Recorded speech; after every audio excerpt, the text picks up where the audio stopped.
Hello সবাইকে। অনেক দিন পর একটা সুন্দর পাঞ্জাবির কাজ আমি সবার সাথে শেয়ার করে নেব।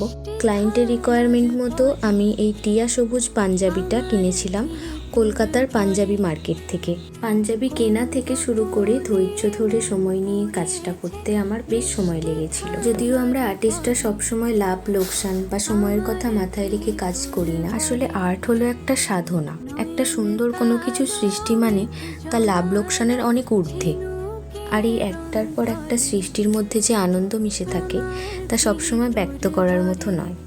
আর এটাকেই আমরা বলতে পারি সাধনার ফল। যারা শুধুমাত্র আর্নিং করার উদ্দেশ্যে কাজগুলো শিখছো তাদেরকে বলবো আগে কাজটাকে ভালোবাসো, তবেই তুমি এগিয়ে যেতে পারবে। আসলে কোনো কিছুই এত সহজে পাওয়া যায় না।